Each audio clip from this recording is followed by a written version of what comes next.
Buat kita semua, salam sehat. Khusus edisi sore, Anak Medan Bersuara masih tetap bernyala-nyala. Di mana pagi menjelang siang, nyala kobaran api kebenaran makin berseru-seru ketika ada Rismon Sianipar dan Dr. Taufik menantang Jokowi beserta kroni-kroninya. Dan kali ini juga kita akan buka suara bersama Anak Medan Bersuara perihal tentang tambang nikel ya di Raja Ampat yang lagi viral. Sebelum saya lanjut, kita tonton dulu dan kita intip dulu vlognya Pak Jokowi ketika saat itu 2017, dan di saat ini katanya kemungkinan besar itu sudah dimulai pertambangannya. Mari kita ikuti.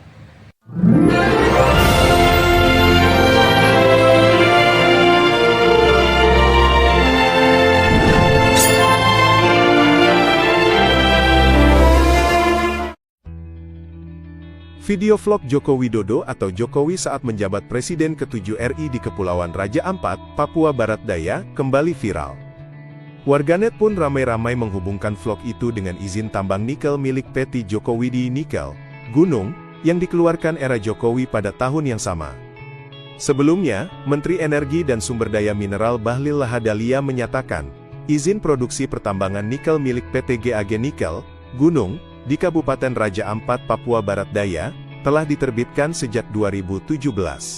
Sebagaimana diketahui, Jokowi yang saat itu masih menjabat sebagai presiden pada periode pertama, membagikan sebuah video pada kanal YouTube pribadinya. Dalam video itu, Jokowi mengungkapkan bahwa Raja Ampat mempunyai keindahan alam bawah laut yang luar biasa. Mantan Gubernur DKI Jakarta itu menyebut keindahan alam bawah laut di Raja Ampat salah satu terbaik di dunia. Jokowi menyatakan dirinya memang belum pernah menyelam bawah laut Raja Ampat, namun, di lain kesempatan ingin menyelam langsung melihat keindahan alam bawah laut Raja Ampat. Kini, video yang diunggah pada 7 tahun lalu itu kembali menjadi sasaran netizen. Tak hanya itu, akun lainnya menduga bahwa aktivitas tambang nikel dimulai saat Jokowi melakukan kunjungan ke Raja Ampat pada 2017. Para netizen selalu memberitahukan dan menyindir ya perihal tentang prolog tersebut, dan mengkaitkan apakah ada kaitannya ketika pada saat itu tamasya Pak Jokowi berada di Raja Ampat, dan saat itu mungkin ada yang melapor bahwasanya pulau ini banyak nikel dan sebagainya. Tapi teman-teman, kita mau belajar dulu ya, apa manfaat nikel itu bagi kehidupan, atau apa manfaatnya sih kok nikel ini kok menjadi satu rebutan beberapa negara. Kita lihat teman-teman ya, mungkin kita bisa lihat dari AI. Satu, campuran pembuatan stainless steel. Wow, luar biasa ya. Yang kedua, material produksi baterai isi ulang. Ya pasti, ini mungkin yang diharapkan oleh beberapa dunia untuk inovasi agar pengalihan dari bahan bakar ke baterai. Dan bahan utamanya mungkin barangkali nikel. Yang ketiga, bahan membuat koin uang kali teman-teman ya, atau mata uang atau apalah koin ya. Keempat, material kerangka otomotif, berarti penguat nikel. Wow. Yang kelima, campuran dalam pembuatan monel. Yang kelima ya. Yang keenam, campuran besi baja. Wow. Material senjata militer. Nah, ini dia. Pelapis lunar module. Lunar module sebagai alat landing pesawat ruang angkasa. Wah, harus dipastikan aman dari segala masalah, seperti panasnya matahari. Jika menggunakan material berupa besi, alat ini dipastikan mudah terbakar. Pelapis kaleng. Struktur dalam logan berbobot 58,71 menjadi sangat baik digunakan sebagai pelapis kaleng. Manfaat nikel pada kaleng di industri makanan membuat kaleng terjamin lebih awet. 10. Plating. Nikel dipilih sebagai pengganti larutan elektrolit dalam pelapisan logam karena sifatnya tidak mengganggu elektromagnetik. Selain itu, material ini memiliki daya gesek dan yang terbilang rendah dibandingkan senyawa elektrolit. Artinya teman-teman, sangat luar biasa 10 fungsi nikel. Dan kita masuk dulu ya teman-teman ya. Sebenarnya apakah Indonesia termasuk penghasil nikel terbanyak di dunia? Kita bisa lihat teman-teman ya, supaya kita paham kenapa sih sebenarnya mengenai perihal tentang nikel ini yang direbut oleh bukan hanya Indonesia ya, tapi negara Cina dan sebagainya. Baik, sebentar teman-teman. Baik teman-teman ya, ternyata teman-teman, Indonesia menjadi negara pemilik tambang nikel terbesar di dunia, tepatnya di Maluku Utara. Wow, luar biasa kan? Jadi ada beberapa ya, di mana saja kan negara-negara yang mempunyai tambang nikel tersebut. Berikut 10 teratas menurut data Global Data yang dilansir dari laman Mining Teknologi. Pertama, proyek Wedebai. Proyek Wedebai dikelola oleh perusahaan asal Cina, Tsingshan Holding Group, susah banget ngomongnya, ya, yang berada di Kabupaten Halmahera Tengah, Maluku Utara. Kedua, PT Halmahera Persada Legend. PT Halmahera Persada Legend atau HPAL ini mengoperasikan tambang nikel di Desa Kawasi, Kecamatan Obi, Kabupaten Halmahera Selatan, Maluku Utara, ya. Tambang Taganito merupakan tambang Greenville yang berlokasi di Surigao del Norte, Filipina. Tambang Sorowako berada di Sorowako, Kecamatan Nuha, Kabupaten Luhu Timur, Sulawesi Selatan. PT Huayai Nikel Kobalt, tambang nikel di Labota, Kecamatan Bahodopi, Kabupaten Morowali, Sulawesi. Proyek Ambatopi merupakan tambang permukaan yang berlokasi di Atsinanana, Madagaskar, ya. Tambang Cerro Matoso, Cordoba, Kolombia. Tambang Rio Tuba, Filipina. Tambang Oktyabrsky, Rusia. Tambang Pulau Pakal, Maluku Utara. Artinya teman-teman, Indonesia yang terbanyak tambang nikel. Bayangkan, wow, seluruh negara melirik Indonesia. Bahkan kemarin kita belum tahu kenapa Gubernur Sumatera Utara melirik beberapa pulau yang berada di Aceh yang ingin ditarik ke Sumatera Utara. Tapi nanti dulu kita koreksi dulu, ya. Kita mau dulu perihal tentang begitulah hebatnya nikel ini. Baik teman-teman, supaya kita lebih paham ya, bahwasanya apa yang sedang terjadi perihal tentang tambang yang sedang viral teman-teman ya. Kita bisa lihat dari beberapa berita di mana ada dari channelnya Refli Harun bersama almarhum Faisal Basri yang membongkar kekuatan atau bisnis gelap tambang yang sedang dilakukan, isinya banyak orang dekat dengan Pak Jokowi. Ayo kita dengar ya. Abang sampai mengatakan ya, tidak ada negeri yang setolol ini kalau soal nikel itu. Terlepas dari penyelundupan, kalau penyelundupan lebih tolol lagi negara ini kan, yang menyelundupkan pinter. Untung yang dia. menyelundupkannya orang-orang kuat. Orang-orang di lingkar pemerintahan juga diduga. Ya. Karena kalau sudah ngomong nikel kan, yang bermain kan sebenarnya kan orang-orang yang di lingkar pemerintahan juga kan. Ya. Itu. Lingkar pemerintahan, di puncak kekuasaan ada. Tentara juga ada. Oknum ya. Iya. Tentara tidak melakukan hal-hal seperti itu kan. Oknum. Nggak ada yang resmi kan. Pemerintah Indonesia nggak ada yang resmi. Iya. Masih oknum semua kan. Iya. Walaupun oknum itu ada berkuasa. nama-namanya saya.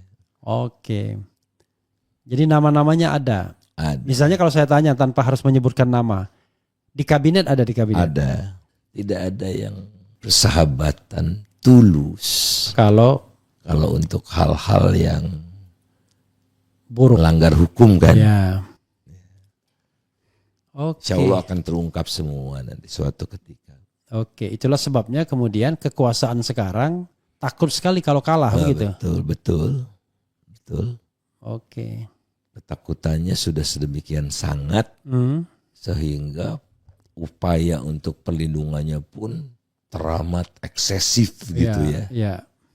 Karena ya ancamannya itu Salah satunya mau bikin terbuka sekali kan. DPA, Dewan Pertimbangan Agung, biar masuk bunker di situ. Wah,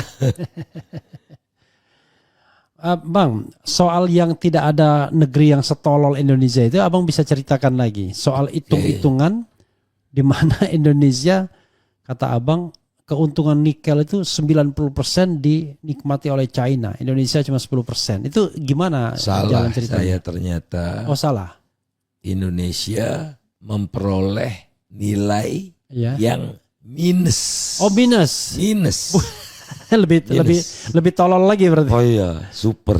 Ah, Nah, jadi ikan dari biji nikel ya. digali oleh petambangan, kemudian masukkanlah di smelter. Ya, smelter. Yang hampir semua berasal dari China itu perusahaannya. Jadi misalnya salah satu yang paling banyak itu ferronikel. Oke. Nah 95% lebih ferronikel yang dihasilkan dari smelter itu diolah kembali dalam bentuk itu stainless steel. Stainless steel, ya. Ada di kita semua di Baterai enggak? tidak ada. Enggak ada. Dalam bentuk ferronikel itu kira-kira pemurniannya kalau biji nikel itu 1,7, kira-kira 1,7 1,8%. Kalau ferronikel kira-kira 20-25% gitu. Masih raw lah. Masih gitu. rendah Nah ya. itu dibawa ke China untuk diolah lebih lanjut, menghasilkan gunting, menghasilkan Sendok. produk-produk stainless steel lah. Oke. Gitu. Termasuk untuk kebutuhan industri dan ya lain-lain lah. Gitu. Baru misalnya jadi sendok, jadi garpu, jadi gunting, baru datang ke Indonesia itu. Diimpor. Tidak ada pabrik sendok, tidak ada pabrik gunting, tidak ada pabrik garpu, tidak ada pabrik pisau yang dihasilkan di Indonesia ini oleh proses smelter itu tidak ada. Ada sedikit, makanya saya katakan tidak 100% kan, lebih dari 95%. Ada pabrik panci mengambil juga sebagian bahan bakunya dari Tingsan, itu salah satu yang terbesar.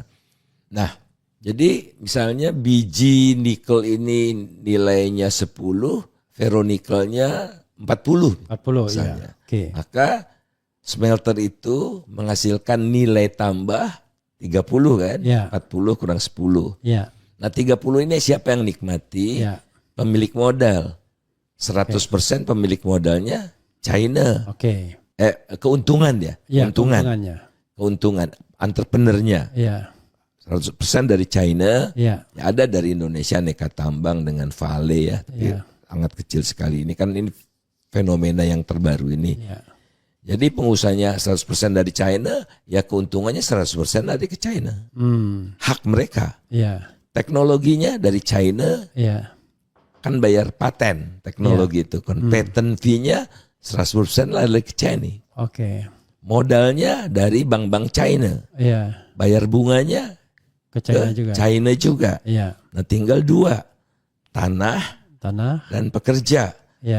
Nah ini smelter ini padat modal dan padat teknologi, jadi sedikit pekerjanya. Di antara sedikit itu ada puluhan ribu dari China. Yang upahnya itu 17 sampai 54 juta kira-kira ya. Nah kita UMP aja rata-rata ya dekat UMP gitu kira-kira 7 juta. Jadi majority juga lari ke China. Sementara landnya kan bayar PBB kan murah, seketip barangkali per meter square itu. Jadi 90% lebih saya katakan lari ke China. Nah tapi saya lupa mereka dapat subsidi. Subsidi ekspor. Bukan. Subsidi apa? Jadi subsidi. Mereka kan itu proses pembakaran. Nah jadi pembangkit listrik biasanya punya sendiri. Membangun pembangkit listrik sendiri tenaga batu bara. Nah batu baranya sebagai contoh tahun 2022 kemarin harga batu bara rata-rata itu $345. Tapi mereka atas kemurahan pemerintah hanya membeli $80. Jadi subsidinya per ton berapa? 275. Nah, kalau subsidi saya masukkan minus kita. Berapa tadi? Sorry, saya tiba-tiba loss. 345 waktu tahun 2022 ya. Dan mereka cuma beli 80. Jauh sekali. Itu apa? Batu baranya? Batu baranya. Atas nama PSN dan Domestic Market Obligation, DMO. Oke. Nah, kalau dimasukkan subsidinya, iya.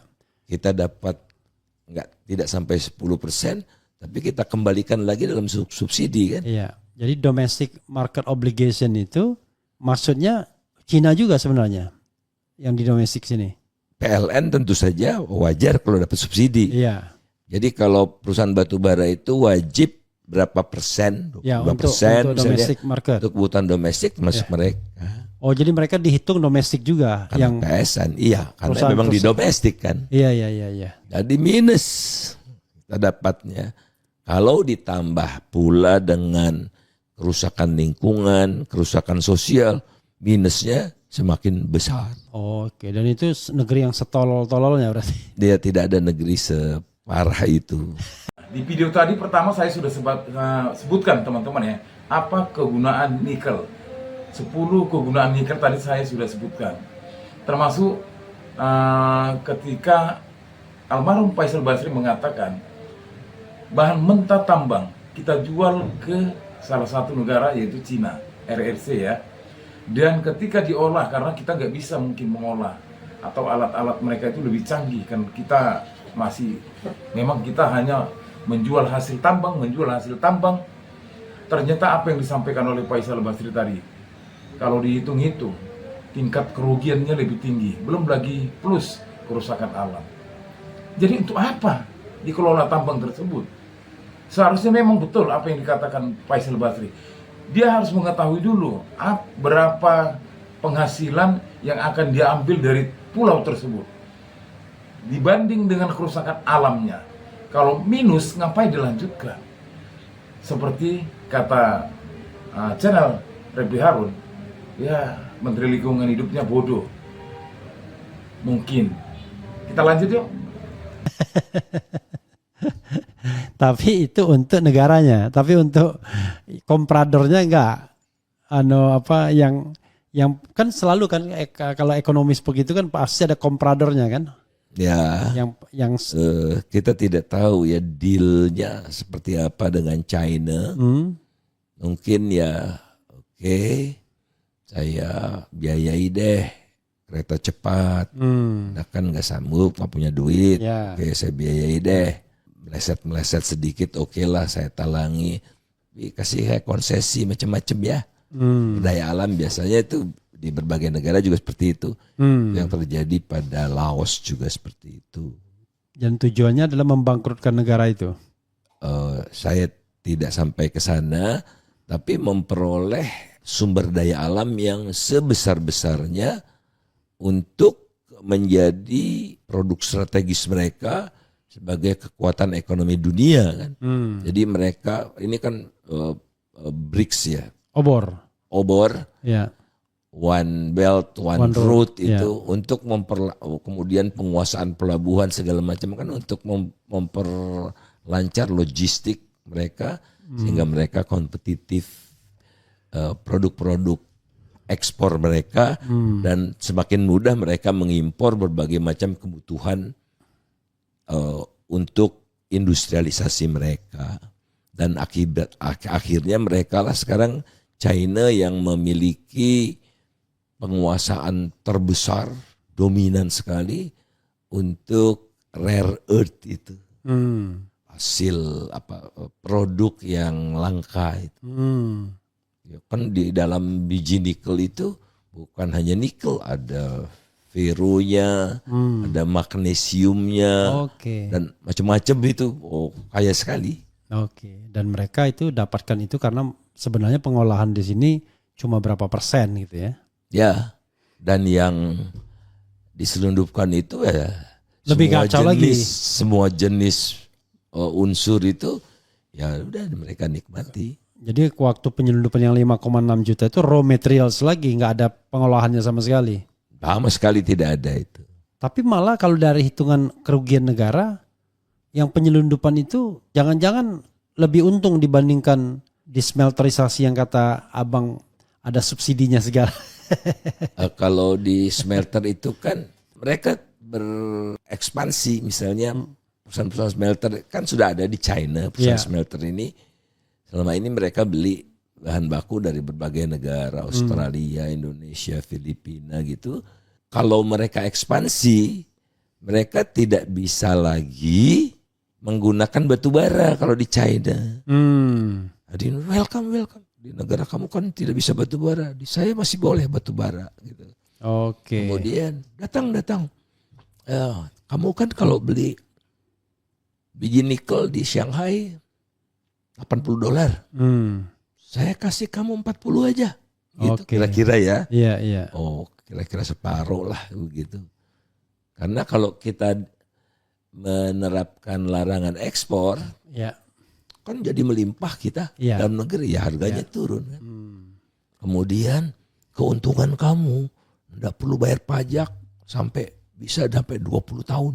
Semua kebutuhan impor kamu ya masukin saja di dalam daftar import list namanya, bebas biaya masuk.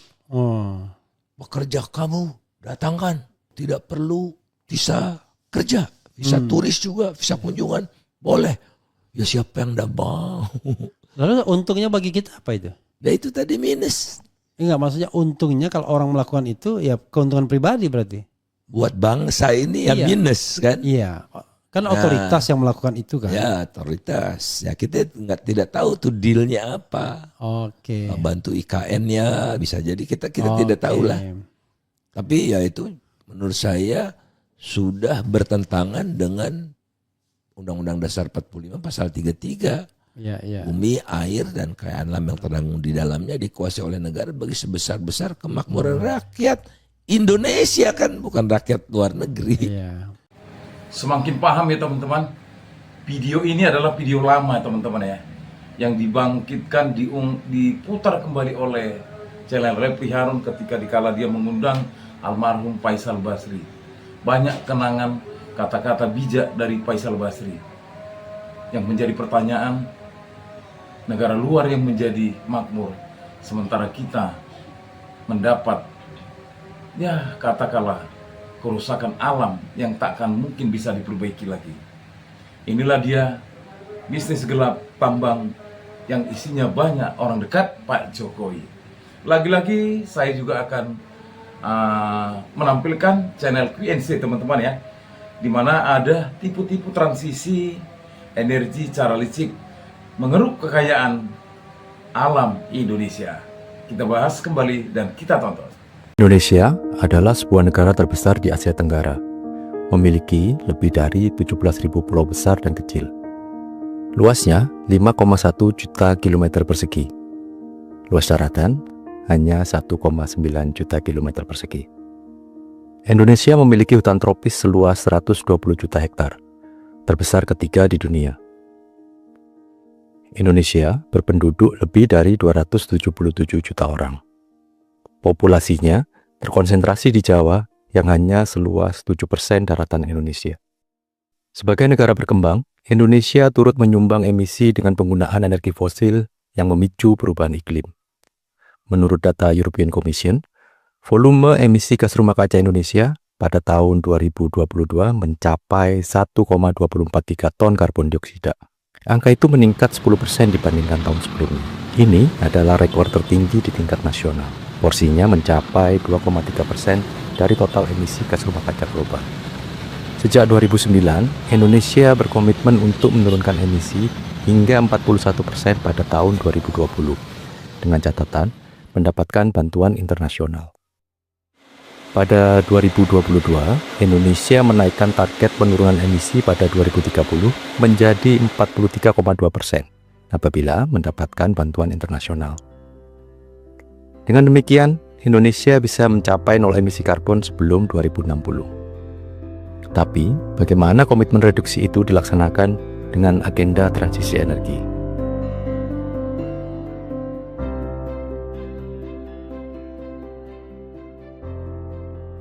Emisi di sektor energi saja menyumbang 530 juta ton karbon dioksida. Itu berarti separuh dari total emisi Indonesia. Yang masuk dalam sektor energi itu antara lain eksploitasi bahan bakar fosil, pembangkit listrik, pembakaran energi untuk industri, dan proses industri. Pemerintah menjanjikan emisi sektor ini akan berkurang secara signifikan mulai tahun 2040, mengikuti selesainya kontrak pembangkit listrik energi fosil. Kami ingin bekerja keras mencapai net zero emission di tahun 2060 atau lebih awal. Indonesia butuh investasi lebih dari 1 triliun US dollar untuk net zero emission 2060. Indonesia mengundang kolaborasi dari mitra bilateral, investasi swasta, dukungan filantropi, dan dukungan negara-negara sahabat. Nah, sepertinya salah satu pilihan pemerintah untuk memenuhi target ini adalah mengoptimalkan energi baru terbarukan. Geothermal atau energi panas bumi salah satunya. Geothermal adalah usaha mengubah energi panas bumi menjadi listrik atau disebut pembangkit listrik tenaga panas bumi. Akan tetapi, usaha mengubah panas bumi menjadi listrik tidak tanpa risiko. Salah satu dampaknya dapat kita identifikasi apabila kita berkunjung di sekitar area PLTP. Di Karang Tengah, kawasan Dieng, saya mendapat laporan warga tentang munculnya beberapa kasus kanker. Ini tidak pernah terjadi sebelumnya.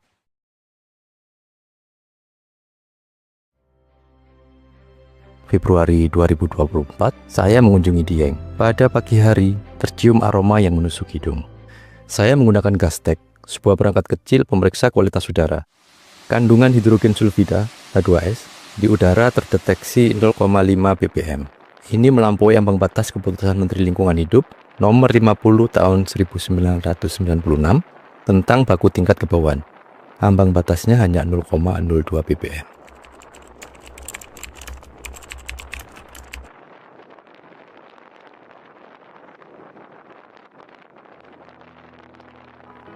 Sementara itu, Gastec juga mendeteksi polycyclic aromatic hydrocarbon, PAH, mencapai 2 ppm.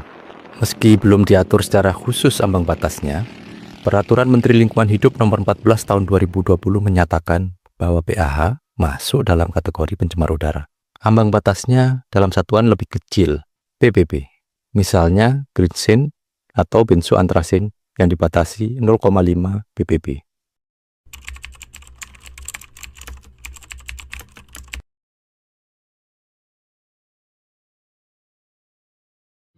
PAH dapat menimbulkan dampak negatif pada kesehatan manusia, antara lain kanker, gangguan pernafasan, masalah kulit, dan gangguan saraf.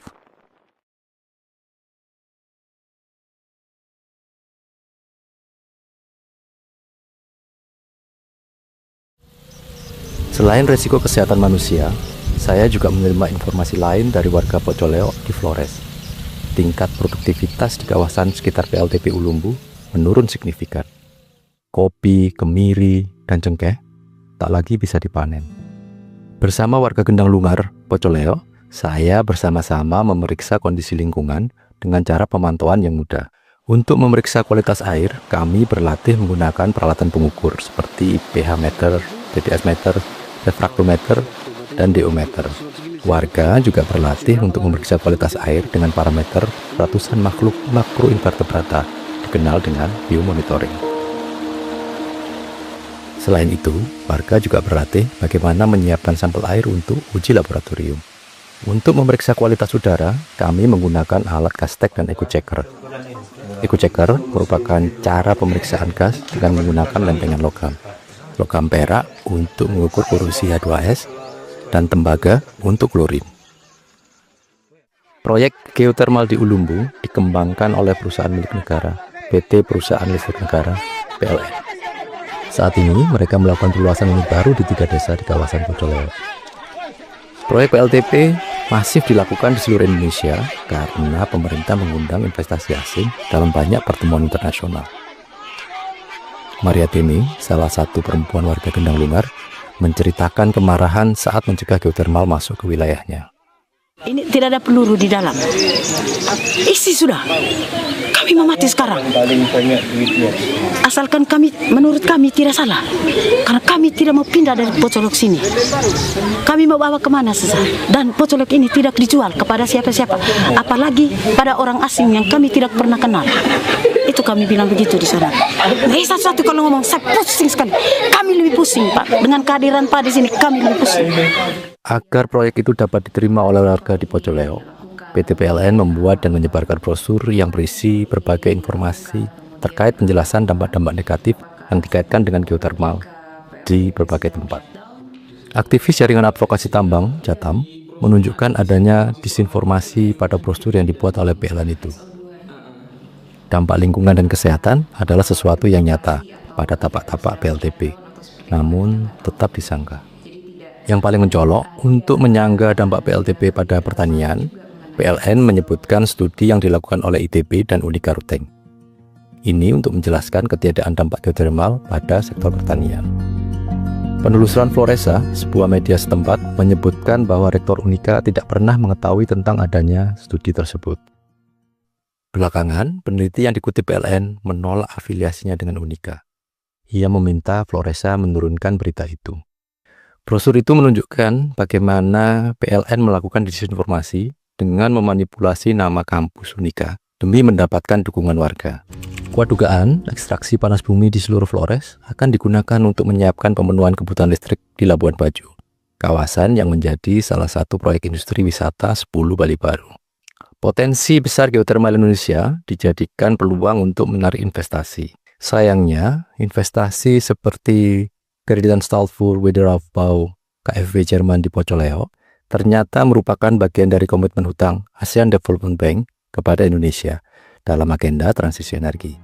Totalnya $500 juta. Pada Juli 2024, warga bersurat protes kepada KfW. Bank Pembangunan Jerman itu meresponnya. Dalam kerangka acuan Due Diligence for FPIC Process and Indigenous People Impact Management, pengujian proses padiatapa dan dampak pada masyarakat adat, ditemukan pernyataan jika PLN telah melampaui 28 pertemuan dan mencatat dukungan dari 1.458 kepala keluarga. Jumlah ini setara 95% dari total kepala keluarga di 3 desa, Mocok, Wewo, dan Lungar. Desa target perluasan PLTP Ulumbu. Kenyataannya, ribuan warga menolak areanya untuk dijadikan wellpad, sumur pengeboran.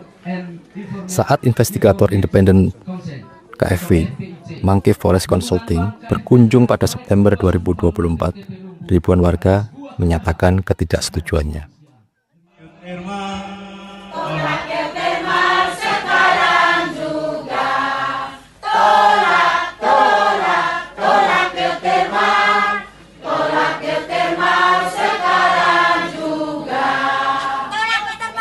Namun, pemeriksaan KfW itu tidak mempengaruhi PLN dalam melanjutkan pembebasan lahan.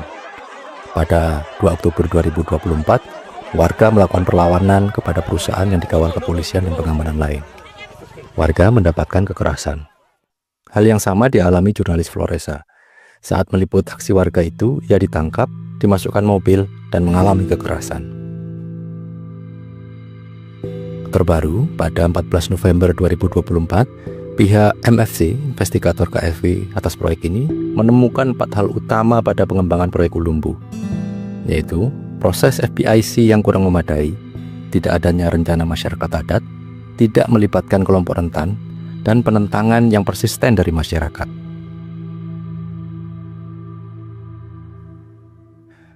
Indonesia mendapatkan pendanaan baru untuk transisi energi ini. Selain KfW Jerman, ada pendanaan $126 juta dari Amerika Serikat pada Mei 2024. 2024, Indonesia mendapatkan pendanaan 1,2 miliar euro untuk pembangunan pembangkit listrik tenaga air. Pertanyaannya, siapa yang akan menanggung beban hutang-hutang ini ketika proyek berdampak buruk dan gagal? Selain panas bumi, pemerintah Indonesia juga mendorong transisi kendaraan berbahan bakar fosil ke kendaraan listrik. Kampanye ini juga diikuti dengan kebijakan hilirisasi bahan baku kendaraan listrik. Presiden Joko Widodo mendorong hilirisasi untuk nikel guna mendukung percepatan kendaraan listrik. Selain untuk mengurangi emisi dari sektor transportasi, alasan lainnya adalah untuk meningkatkan pendapatan negara.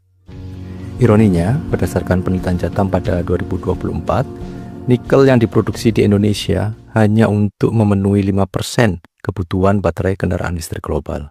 Sebagian besarnya masuk ke industri pengolahan logam. Hilirisasi itu sudah betul-betul berjalan di lapangan.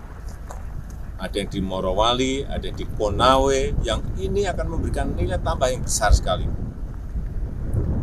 Tadi saya sampaikan bahwa bisa 14 kali lipat dari kalau kita yang sudah bertahun-tahun ekspornya ini ke ore seperti ini bahan mentah bergunung-gunung. Sekarang kita kerjakan di sini dan nilai tambah itu ada di dalam.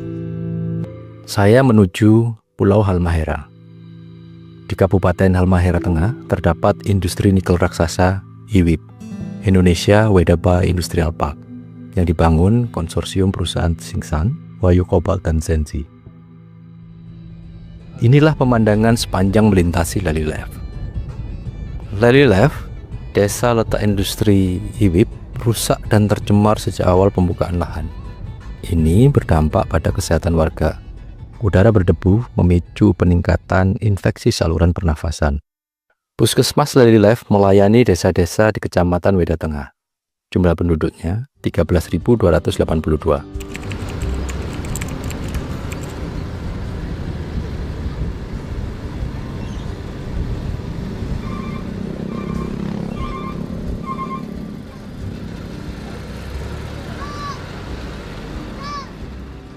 Pada 2023, kasus ISPA yang dicatat sejumlah 10.579, jauh meningkat dibandingkan tahun 2020 yang hanya 434 kasus.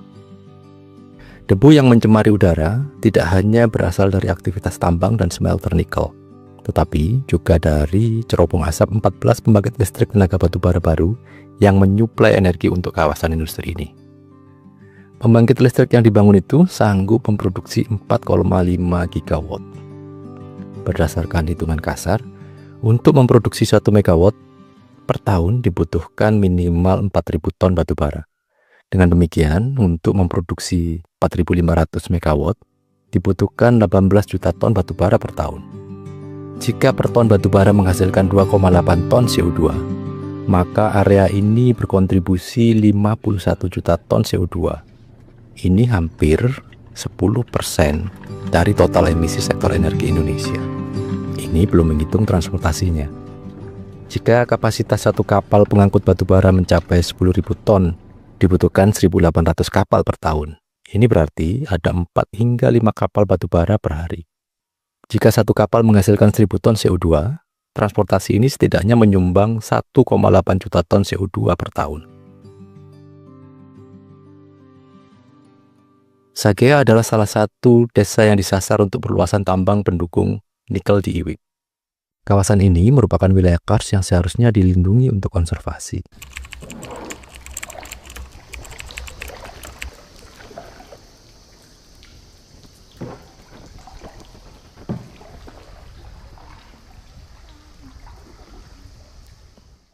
Saya berlatih bersama pemuda lokal untuk memeriksa kondisi lingkungan menggunakan cara-cara sederhana.